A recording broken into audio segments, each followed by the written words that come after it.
I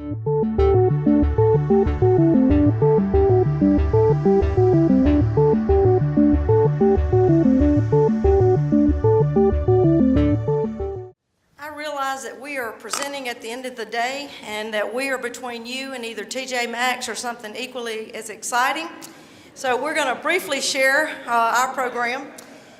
But I can tell you that being in front of so many experienced people who have the daily task of enrollment management that it really does remind me of a quote by Zsa Zsa Gabor's seventh husband on their wedding night. He said, "I know what to do, I'm just not sure I can keep it interesting." So today we are going to try to keep it interesting for you, okay? Because we're going to talk a little bit about the culture of enrollment management, collaboration, and data, and how critically important they are in this process. Before I get started, though, I do want to thank Houston Davis.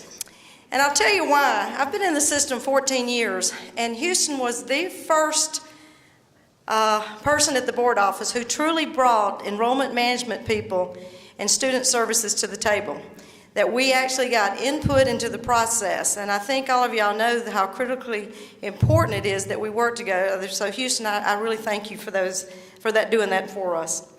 I appreciate the opportunity to speak to you about enrollment management. It's something that I've studied for over 30 years, and I'm very passionate about it. And some people have characterized me as a fanatic. I've been called worse. But what I will tell you, it's kind of like what Winston Churchill said about a fanatic.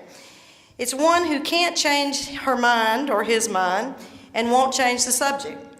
Well, the subject of enrollment management, quite frankly, is so important to the success of our state, of our nation, and of course all of our universities, that we shouldn't change our mind unless we use data to do so. So I think it's very important. You know, it's also, when you talk about being a fanatic, one says, consist of redoubling your effort when you have forgotten your aim. I think sometimes in higher education, we get so busy that we forget what really we're all about. And that is, it should be all about the student. And enrollment management really is all about anything that touches a student's life. And so, you know, the thing you have to remember about enrollment management is like whether students are retained, whether they progress, whether they graduate, and all of these things are dependent upon what we do, our actions. Such as activities is how do you recruit a student? How do you advise a student? Provide support programming, both academically and out of class experiences. Financial support, including to have jobs available on campus. Adequate and affordable housing. Do we have classes available when needed? And many, many more things. And as enrollment management issues, you should also understand that enrollment management is key to our budgets. And I think most of us know they're going to get even more important as time goes on. So it is everyone's responsibility. And if you're going to be successful, you have to collaborate with each other on campus, and you have to use data. I would be remiss if I didn't mention the fact that an important role to be played by student affairs and student services. We have a very different type of student and parent coming to us today. I said we no longer have helicopter parents. They're more like dive bombers. And they are very demanding on what they want. They not only want something great in the classroom, everything's got to be given to them, but outside the classroom, they expect many, many things. And so to be successful, we have to make sure that we're providing a lot of these opportunities. I have a very strong belief that you really are only good as the people that you associate yourself with and surround yourself. And I am indeed fortunate to have an incredible team with me today, and a group that I have the privilege of working with every single day. And not only are they extremely good at what they do, but they are also very caring people and great colleagues. Let me introduce them, and then they'll come up. We'll have brief presentations. Dr. Jane Perkins Brown, our Senior Associate Vice President and Director of Institutional Research. Ms. Sarah Smith, who's a former Director of Admissions and now Special Assistant to the Vice President. Mr. Alan Woodrum, Assistant Provost. Also in the audience are two more of our very capable team, and that's Dr. Diana Cohn, Associate Provost. There's Diana. And Dr. Chris Capinger, Director of our Freshman Year Experience. To be successful in enrollment management, you must work together. Okay, so who are we? Here is Georgia Southern. You can see that now we have a total enrollment of 20,517 students. And let me talk a little bit about how we got here. You can see how much we have changed in the last 10 to 14 years. The fact is we've increased our undergraduate enrollment by almost 6,000 in these past years. We've also increased our average SAT by 130 points. And we've increased our retention rates about 10%, and our graduation rates, I think, about 15%. And then graduate school has been about 1,000. And what I can tell you is that this didn't just happen. It was very much a strategic plan and something that we pulled together, an enrollment management team, and we worked a lot together, and we used a lot of data. And one thing we truly do believe in God we do trust, but all others need to bring the data. And so at this time, I'm going to turn it over to Sarah Smith, and she'll tell you a little bit how we do this, beginning by recruiting the student. Thank you, Dr. Thompson. For us in admissions, communicating institutional identity begins well before the student enrolls. Everything we do creates an experience for the student designed to help them understand who we are as an institution. From the way we answer the phones to making the right hires for our staff. Our customer service philosophy includes greeting families personally when they walk in our buildings, hosting small personal visit days for academic colleges, and providing relevant communications for our students. We seek to provide an experience for the students designed to mirror the experience that they will have as an enrolled student. And all of our understanding of who we are as an institution stems from this administrative culture of utilizing data to inform everything we do in enrollment management. Now, for the purposes of our presentation today, you may hear me refer to campus culture in two distinct ways. First, as our institutional identity, the institutional identity of our student body in terms of who we are as an institution. And second, more frequently, as the decision-making culture of our enrollment management support team, where data is utilized to make strategic decisions on a daily, weekly, and annual basis. Now, in order to communicate institutional identity to prospective students, a priority of our enrollment management units is to ensure that we have a data-driven understanding of both our enrolled student population and our target markets. The institutional identity I described earlier is an outcome of this kind of research. We utilize numerous paths for the review of data to gain factual understandings of our market and to determine how we're going to respond.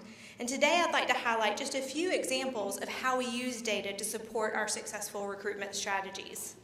You may have similar systems in place at your institutions already. Our goal is simply to share a few of the things that have been central to our success at Georgia Southern as it pertains to relationship building, data collection, reporting, and how to use the data once we have it.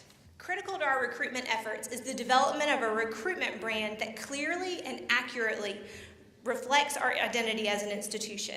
And in order to ensure that this message is accurate, the university engaged in extensive surveys of currently enrolled students and parents in 2007 and again in 2014 with two questions in mind. First, how successful are we already at communicating who we are as an institution? And second, what are the perceptions and expectations of students and parents that need to be addressed in our recruitment materials? And while there were many questions involved in the overall survey, we addressed the first question in part by seeking to understand student and parent satisfaction levels. And our sample results indicate high levels of satisfaction with their overall experience and high choose again ratings you're able to see here. And we believe this confirms that the institution is successfully delivering the same campus experience that we promised them during the recruitment cycle. We're accurately disclosing who we are as an institution, and as a result, students who resonate with that message choose to enroll, and they are ultimately satisfied with their college experience. Our second question was, what are the perceptions and expectations of students and parents that need to be addressed in our recruitment materials? And we've studied this in a variety of ways, including assessing agreement with certain phrases, as well as studying open-ended responses. And as an example, here's one highlight from our survey results. Our analysis of the survey information provides us with valuable information to include in our recruitment publications and simply in our conversations with prospective students.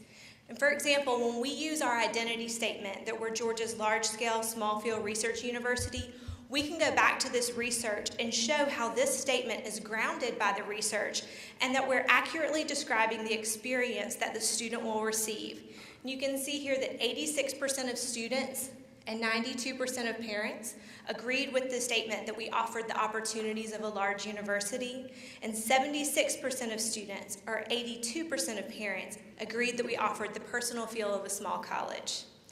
Likewise, the success of our customer service model receives validation by noting that 91% of students and 92% of parents agree that Georgia Southern is welcoming, and 88% of students or 91% of parents agree that the university is student-centered. Now, in addition to communicating institutional identity through our recruitment publications, our team seeks to address it through visitation programs. We take great care to ensure that all our presentations, as well as our casual conversations with prospective students, fall in line with the overall recruitment brand. We have strong partnerships across campus with academic and student service units to ensure that we are all sharing the same message developed through our research about the university. Our programs are surveyed immediately following the event to assess whether that program met the needs and expectations of our students.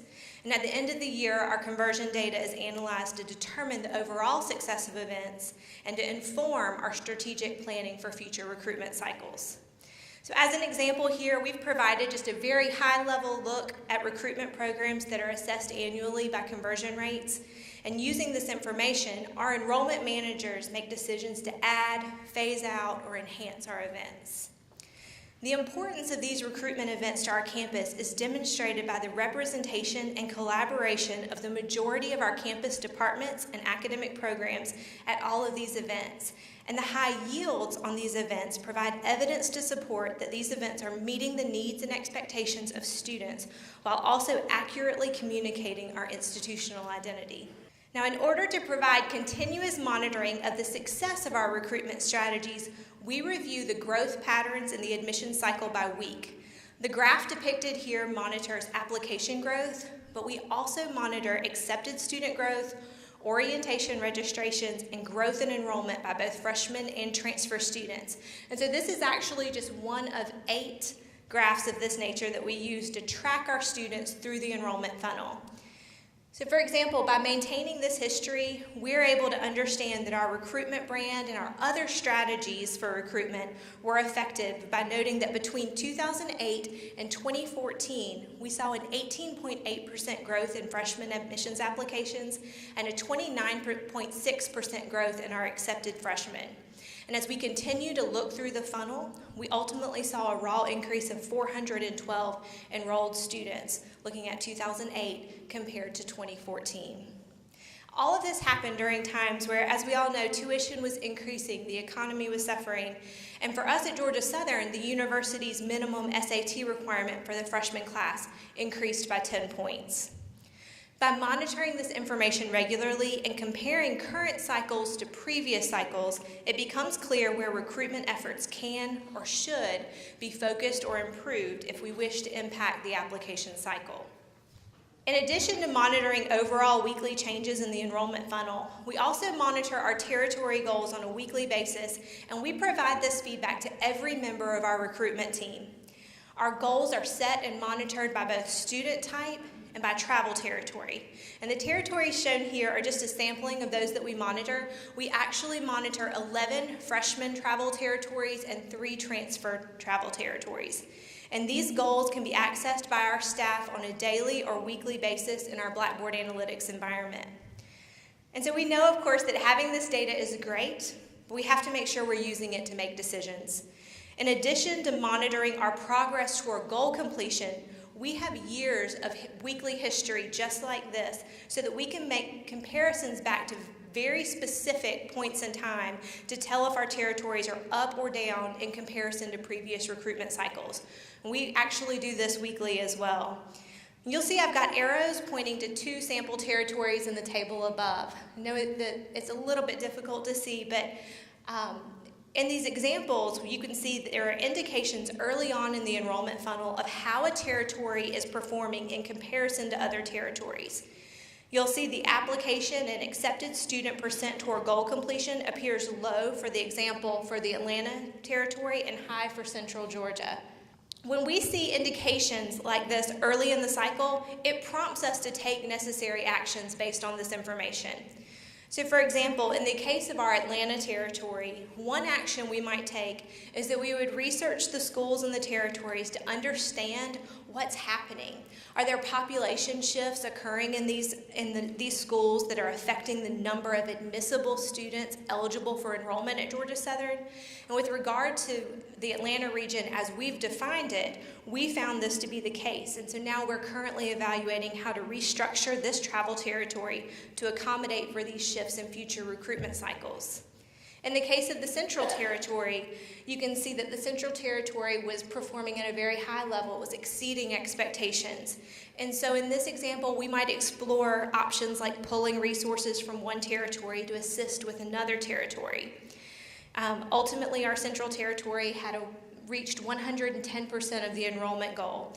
And while we didn't want to change what we were doing in the Central Territory because it was working really well, we knew that we also had an opportunity here to either move some resources to an underperforming territory, or we could just choose to really excel in the Central Territory in order to assist in meeting the overall goals for freshman recruitment. When we track our progress toward goal completion early on in the cycle, then we're not surprised by the outcomes we see later on in the enrollment funnel. We tend to know very early on which territories might be up or down, and we take corrective action immediately.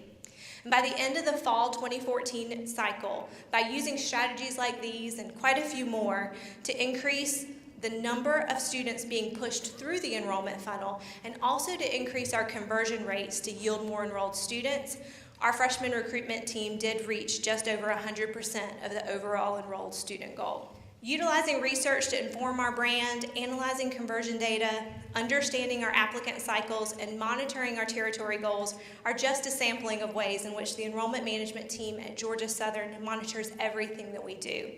Our data is critically important to informing our decisions and making adjustments as needed during the year and in anticipation of the next cycle. At this time, I'd like to introduce you to Dr. Jane Perkins-Brown, our Senior Associate Vice President, to tell you a little bit more about how our Office of Strategic Research and Analysis provides support for reporting like initiatives like we've discussed today. Thank you, Sarah. And I also like to thank her for not introducing me as the senior ass. Excuse me. Just making sure y'all are still awake.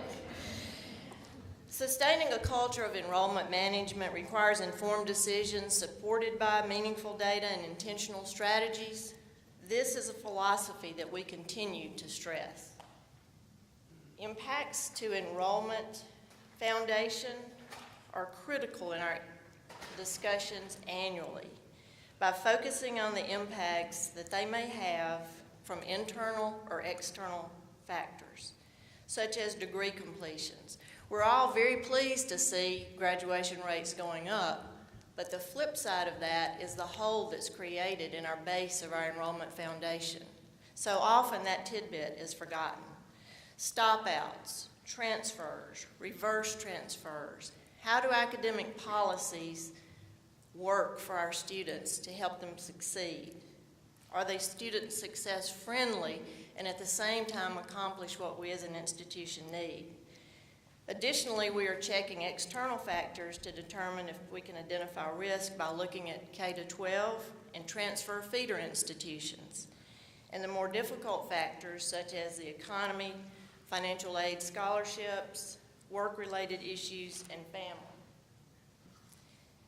This morning, Dr. Bell mentioned this witchy data, the Western Interstate Commission on Higher Ed, which provides a great resource to review K-12 by state and projections that we see there. Hopefully you're familiar with this and you also use these, and if not, I would encourage you to do so. They are based on raw data for live births and all common public school data from the Common Core managed through the National Center for Ed Statistics. So we can drill down and see, for example, in the state of Georgia, this often seen slide now of what's happening, what's been happening, and what's going to happen. And we're all still in that plateau, and we're trying to come out of that, but until we do, we have to understand that that annual increase of those graduating classes has slowed tremendously, and actually about 2011 is when that ended. At the same time, and you saw this slide earlier, while graduating classes are rapidly becoming more diverse. Now, it's important to see those peaks that we're going to see coming in 2025 as we move that direction, how that ethnicity is changing the mix of those students, and do we have student services that will support those students?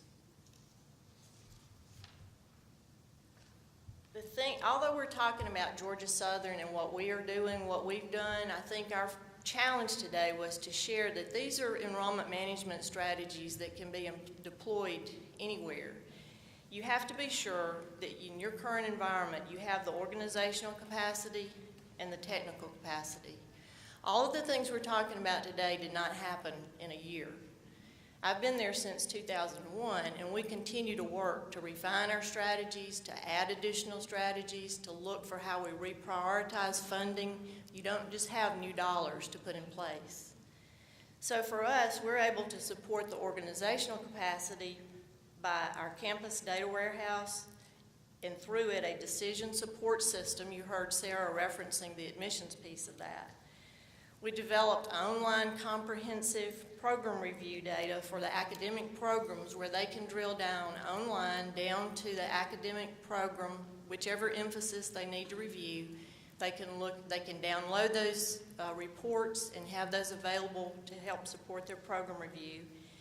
We have campus teams that we have together to support needs or help us identify new needs.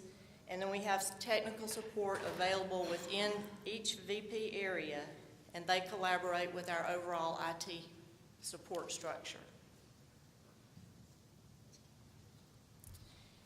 So we've talked about enrollment management and following the organizational and technical capacity. Then our next deliberations were to confirm the data sources and how to proceed if we vary from those sources. Currently, we are using the USG data collections and files like most of you. We use their reports, but at the same time, we're comparing them to our campus reports, which may at times vary for different definitional reasons. So in other words, you have to have the data, but then the more important piece of that is, so what? A lot of people have data. What do the functional leads in those service areas or in IR see in the data? For me, as a math teacher from the beginning of my career, one of the things I know is you have to help people sometimes develop those critical thinking skills. They haven't been trained that way. So have you ever been in a meeting where a group of people come in with the data and it's a stack about like this? That's not very helpful. Tell us what that stack of paper tells you on one page. And you can teach people to do this, but it doesn't happen overnight. Many of you are doing that. The various reports are then reviewed not only by those functional leads and the institutional research team, but they're also then shared with the President's Cabinet, the Dean's Council, the Enrollment Management Council, and our Academic Advisement Council. Again, it's not just sharing the data. So what? What are you going to do now that you have these data? And those are just a couple of the groups. There are several others on campus that are using these. We follow a fairly common structure on roles and responsibilities, as you can note here. The registrar has a functional lead once we're ready to provide those data to USG. My office has support to help interpret and get those data out on our website, academic program data, support on focused groups. We actually have a couple of programs that we have password protected, but we wanted to get it online to help the honors program and our MAP program. Then we have the census data available that we can show. So I'd very quickly like to flash up a couple of those. I'm not trying to necessarily show you highlights in those, but the type of reports that you may want to consider if you don't already have those out there. So on this particular one, you'll see that there's a drop down. There's also trend data, two very important pieces. It's not so important to always know the undergraduate and graduate, or if you're looking at it by associate, bachelor's, whatever degree levels you have. It's then drilling down within those data, in this case where we're looking at various combinations of demographic data. Additionally, another variation of this where we provide information that focuses on the load type, the credit hours, not just freshmen, beginning freshmen, retention and graduation, SAT, and on the SAT, not only looking at just Georgia Southern, but what about the state of Georgia? What about the national trend that follows that? And then another critical set of tables that we added by college at the request of the deans, and again, this one's about 5 or 6 years that we've been doing this one, but they were interested in addressing the myth that students who lose Pell or lose Hope, that's who we're having trouble retaining because they did that. So we said, well, let's just see. So we put together a series of drop-downs that they could choose their college, they could choose Pell and no Pell, and Hope and no Hope. And they could look at that and they could find out that was indeed a myth. And it then prompted actions throughout the university at the various college levels. In addition to these census-type data, just like you, most of us have ways that we look at our data on a daily or weekly basis. For us, that structure, again, I think it's important that you understand how that's going to function, who's going to provide support. We look at it through the functional leads. We give them that capability, not through my office. We can help them if they need, but we work with ITS to develop a series of reports that support what they want to know. And again, I'd like to just walk you through a couple of those. This particular one, we're looking at the overall undergraduate versus graduate. And again, the so what. If I only have that 1 year, and I'm looking at undergraduate and graduate, I have no idea where we were at this point, the same time last year. So we've built frozen tables where we can compare year to year, and I know many of you are seeking to accomplish that same thing. Next, we take a variation of that, and we look at it by academic college. And within the academic college, I don't have that slide here, but they can drill down and they can look at by their different program levels. Down, when I say program, I mean down to the actual major. And if they have concentrations within those majors, they can look at each of those, or they could roll those up to the same level. And then finally, we're looking at predicted analytics, which is a hot topic around the country now for a couple of years. How do you address that? Do you address that? Do you have the capabilities to address that? Through our enrollment management discussions over the years, we've identified at different times different target groups that we felt it was very important that we understand more about them. I talked about the Pell, the Hope. Those are high level, but there are a lot of subgroups that you want to talk about. Obviously, we all talk about academic at-risk students, but we look at them not just at the highest level, but we drill down to the academic areas to see if there are variations. First generation, part of Complete College Georgia, and many of these you'll see are part of the Complete College Georgia. Transfer students, part-time, military, and you can read the rest of those. This slide is one that I think is the most informative if you're talking to our external support, such as our legislators, if you're talking about people in funding areas in your state or local government, because of the misconception that we're tracking a cohort and we only graduate in a certain number of those from our institution, whereas most of us know that they are succeeding, some of them elsewhere. So we've used for a couple of years the National Student Clearinghouse, and it allows you to see that whereas we might be graduating 50% of them, we can find another 7 to 8 to 10% that may be graduating either somewhere else within the state of Georgia, public or private, or they may be going out of state. And you see this in the USG retention reports, which just hit our desk yesterday. There's a column that says institutional retention, and there's a column that says USG retention.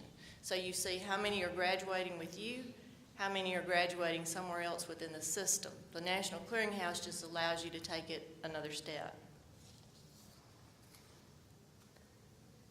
Transfer cohorts. Just like we like to study the freshman cohorts, it's very important we're looking at those transfers. We need to understand they're coming in at different levels. They're not all coming in at the junior level. They're coming in as freshmen, sophomore, juniors, seniors, whatever level.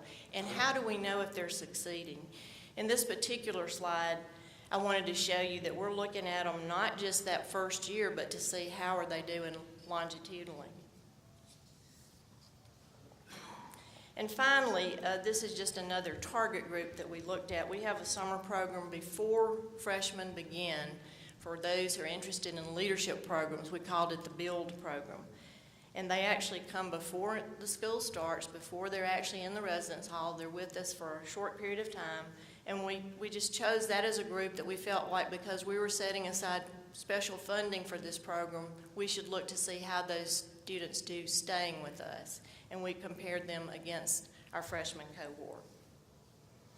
At this time, I'd like to introduce my colleague, Alan Woodrum, who's Assistant Provost at Georgia Southern, to talk about relationships.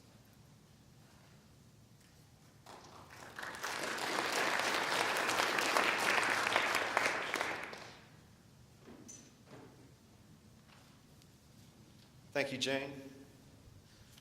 I'm not gonna lie, I feel a little insufficient because there's not a single graph or piece of data in my slides. So y'all please don't boo me off the stage. But I am here to talk a little bit about the personal side of enrollment management. This is the mantra that we use in academic advising. It's all about the relationships. It's relationships with students and also your campus partners. So why are relationships important? In life, you'll realize there's a purpose for everyone you meet. Some will test you, some will use you, and some will teach you. But most importantly, some will bring out the best in you. I just have a couple examples of what bringing out the best in you looks like. These are emails from students to advisors. Dear Jennifer, thanks for all your support this semester. You made my life so much better on multiple occasions. As promised, I finished with a 4.0 average. I'm sure you don't hear enough, so thank you very much. That was a student coming back from exclusion. This is a SOAR student. Miss Shankar, you rock and or roll. Can you guess what kind of student, what major that student is? Music. Thanks a whole bunch. I really love learning, so I can't wait to get started. I appreciate all you did, and now the rest is up to me. The music department as well as the students are lucky to have you on their side. By the way, you've been a tremendous help so far. I couldn't have asked for a better advisor. And the last one I'd like to share is an email that went actually to our president. It's a little lengthy, so stay with me, but it's going to have an impact. Dear President Keel, my name is Nicholas Dodson. I originally entered Georgia Southern University in the fall of 1998. However, due to a combination of immaturity and a lack of focus, I left in the summer of 2004 without a degree. When I left, I was only a few hours short of a Bachelor's of General Studies. Upon leaving, Ms. White, an advisor in our class in College of Liberal Arts and Social Sciences, did everything in her power to get me to stay and finish since I was so close to obtaining my degree. But I declined. After leaving, I worked for a company in Tucker, Georgia, where I worked my way up to production supervisor. Due to the economy and slow sales, I lost my job with the company. After losing my job, I worked a few different jobs but wasn't able to attain a high-paying job because I didn't have a degree. So earlier this year, I decided that it was mandatory that I acquired my degree. In accomplishing this goal, my very first step was to contact Ms. White. Ms. White was thrilled to learn that I was finally ready to get my degree. From day one, she went out of her way to help me get re-enrolled. She made numerous calls and sent numerous emails to help me get enrolled in the classes necessary to satisfy my degree requirements. As of June 20th, 2013, I'm a college graduate, and that would not have been possible without Ms. White. I just wanted to close by saying that she is a huge asset to the university. Ms. White and this wonderful university made me happy to be an Eagle. So when I say it's all about the relationships, it really is all about the relationships. Just to let you know a little bit about advisement at Georgia Southern, We are decentralized, meaning that we have 9 academic units, they have 9 advisement centers. They report to their deans and directors, but we do have a centralized piece of that, and that's Dr. Cohen and myself. We try to create a vision for the advisement community. We do that, and we communicate that through the coordinators' meetings, also through our academic advising committee, which involves registrar's office, admissions office, housing, all the different units on campus. We have required advisement, meaning that every student every semester has to come to advisement. How many of you, what's the hardest thing about working with a student? Getting them in the door. So this is how we remedy that. We require advisement every semester, every student before they can register. We took that the next step. Recently, we have moved from 2-year professional advising to 4-year professional advising. And this was done through the president and PC. They gave us a pretty good amount of money to hire some additional advisors. But what we wanted to do was sustain those relationships that we made by requiring advisement, so that students can have someone to go back to answer those questions, for resource referral, to keep them on track to graduate. And we also, advising's not on an island. What we do affects everybody else, what other units affect us, so we can't work in silos. So we are heavily involved in the campus. So moving on to campus collaboration. Collaboration naturally inspires a sense of community within an organization, meaning that employees feel almost like they're a part of a family. Family is a big word that we use at Georgia Southern. Additionally, collaboration allows employees to learn from each other and the bosses. I love that quote because it doesn't put the bosses up on a pedestal. Keys to campus collaboration. I'm going to get a little motivational on you. Respect. We all think our units are the most important on campus, don't we? Advising, I mean, what would they do without academic advising? But you have to take a step back and realize that you're not the most important, that we're all important. And we need to respect everyone's strengths and also everybody's different personalities, because that goes into the success that we have for the campus. Persistence. There's 3 C's. Communication, constant communication. How many feel like we do nothing but meet? Raise your hand. Yeah. But those meetings, those emails, it's an important piece of staying in line with each other, staying in communication, because we got to know what each other's doing. We can't be working, you doing this and I'm doing this, and we're not going towards the same path. So communication is a big piece of that. The second C is, it's an important one, compromise. Don't be afraid to compromise. Don't be afraid to give in. Your idea is not always the best one, okay? The third C is commitment, and this is the one I like most, and I'm going to steal Dr. Thompson's line. It's all about students. What's best for the students? We should be asking that. Every decision we make, we should be asking that. What's best for the students? Everybody from Dr. Keel to the custodian. And that's the way we like to do things at Georgia Southern. Grow together. And I don't know if you noticed my cute little thing I did with RPG. Just wanted to point that out. Grow together. Can anybody tell me the hardest thing to change on a campus? Oh, love it. Culture. It is. And it's very hard to change culture. How many times you've been sitting in a meeting, you got this wonderful idea, and you think it's going to change your university, and someone says, we've just been doing it this way. I mean, this is the way we've been doing it. We got to fight that. And the only way we can do that is growing together. Don't be afraid to grow together. Because if you're doing it together, if you respect each other, if you're persistent, and you get on the same page, then you can make that change in culture. I did want to give you a couple of examples of campus collaboration. Sarah's already went into detail about recruitment, but advisors have a big piece. Advisors and associate deans and dean's office have a piece in recruitment. They spend their late nights going to Augusta, Atlanta, Jacksonville. They spend their Saturdays, like tomorrow, doing open houses. That takes persistence, okay? Retention, a couple of examples here. I've been in this position about a year and a half. And we believe that retention starts from the very beginning, at recruitment. But another big piece is orientation. We call ours SOAR. And so we take orientation very seriously. And as you can imagine, I'm sure on your campuses, you got just about everybody on campus involved in orientation. Well, I'm new, and I think I'm going to make some big changes, and I start in February, and so SOAR's right there, and I'm like, you know what? Academics needs a bigger piece of the orientation. I mean, that's why kids are here to go to class. And so I had some ideas, and I voiced them, and they were shot down, and that's okay. But you know what we did? We respected each other, and we came together, and we communicated, and what happened out of that was they told me, admissions told me, this is why we do this is why we do this is the value that's added to the students because of this, this, and this. And I did the same thing of my ideas, why does academics need a bit bigger piece?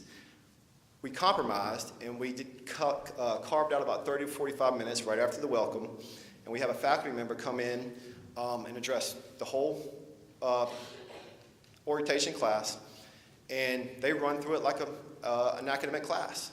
They talk about how to interact with faculty, they talk about this is what you can expect, they talk about how to be a Georgia Southern student, and that's from a faculty perspective. We just recently got the survey information, and 94% of the students loved it.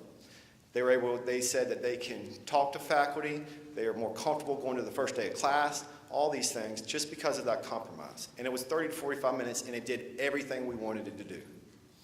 The second piece of that is, at Enrollment Management Council one day, we were talking about, we got these exclusion students. We're only getting about 10 to 20%, isn't that right, of them back. And we were just kind of expecting them, hey, your year is up, come on back. Well, what we discussed was what could we do as a campus to get them back? And we developed a communication plan. We developed from the registrar's office to advising to admissions, making the phone calls, and just made them, I got emails in my email right now saying, thank you so much. What do I need to do? I've done this. What do I need to do next? I mean, and so it's by working together, we moved that up to, I think, 43% of the exclusion students coming back. And progression and graduation. These aren't as sexy, but we're progression and degree works, okay? This is a tool that we can use to help students stay on track, and we can progress and intervene if they do not. So I didn't see too many people start wiggling in their seats when I said degree works, but so I'll take that as a good sign. So with degree works, it's always changing because curriculum's always changing. So what does that mean? Advising, academics, all have to meet with the registrar's office regularly to make sure that DegreeWorks is accurate. And this is a change. It's two offices working together, and it's working really good. Same thing with graduation. You saw the growth, 12,000 to 18,000 in something 14 years for undergraduate. Sometimes you grow that fast, and sometimes processes don't keep up. And so graduation, we are working with the registrar's office because we're still doing it manually, and it doesn't fit for our university. And so because we have a great relationship with each other, we can sit down and say what's best for the student. And we can make those changes, and this is the whole thing about culture. You don't know how many times we got, well, this is the way it's always been. So you got to fight that because that's going to hurt your university, hurt your students. All right, in closing, Georgia Southern University has one goal, and I can truly tell you we have one team. Alone we can do so little, together we can do so much. If two men on the same job agree all the time, then one is useless. If they disagree all the time, both are useless. So if we work together, we appreciate our differences, and we use those differences to our advantage, we can do amazing things. And that's it for me. Dr. Thompson, you come.